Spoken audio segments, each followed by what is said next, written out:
अधिक मास की पद्मिनी एकादशी 27 मई को पड़ रही है। मलमास के संयोग से इसका महत्व कई गुना बढ़ जाता है, लेकिन साथ ही व्रत रखने वाले जातकों को कुछ कड़े नियमों का पालन भी करना। पहर महीने कृष्ण पक्ष और शुक्ल पक्ष की 11वीं तिथि को एकादशी व्रत रखा जाता है, लेकिन पद्मिनी एकादशी कई मायनों में खास है। इसका सबसे अहम कारण यह है कि यह एकादशी हर साल नहीं आती, बल्कि 3 साल में एक बार पद्मिनी एकादशी व्रत का संयोग बनता है। इसलिए इस एकादशी का महत्व अन्य एकादशी की तुलना में 3 गुना अधिक होता। 27 मई 2026 को पद्मिनी एकादशी, ज्येष्ठ अधिक मास की शुक्ल पक्ष की एकादशी को पद्मिनी एकादशी के नाम से जाना जाता है। इस साल पद्मिनी एकादशी का व्रत बुधवार 27 मई 2026 को रखा जाएगा। दृक पंचांग के अनुसार ज्येष्ठ अधिक मास की एकादशी तिथि 26 मई सुबह 5:10 पर शुरू होगी और 27 मई सुबह 6:21 पर समाप्त हो जाएगी।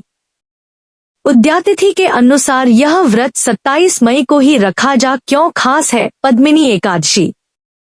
पद्मिनी एकादशी की सबसे अहम विशेषत यह है कि यह मलमास में पड़ती है, जिस कारण प्रत्येक 3 वर्ष में एक बार ही पद्मिनी एकादशी का संयोग बनता है। अधिक मास और एकादशी तिथि दोनों ही भगवान विष्णु को समर्पित है, इसलिए इस एकादशी पर की गई पूजा फल भी अधिक मिलता है।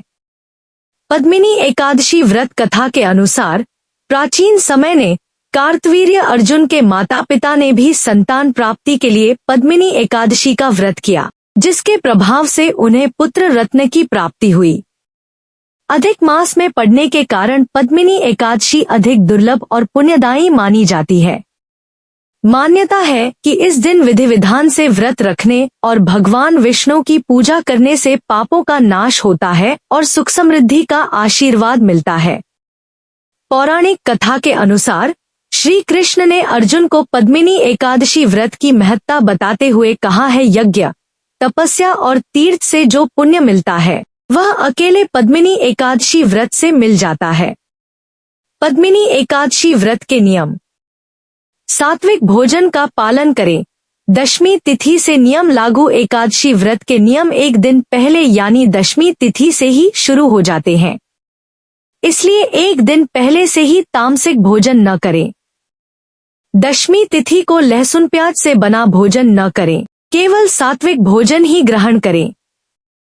ब्रह्मा मुहूर्त में उठें। पद्मिनी एकादशी के दिन सुबह जल्दी उठकर स्नान करें और साफ वस्त्र धारण करें। इसके बाद भगवान विष्णु और माता लक्ष्मी की पूजा का संकल्प लें। पूजा में तुलसी जरूर चढ़ाएं। भगवान विष्णु की पूजा में तुलसी का विशेष महत्व होता है।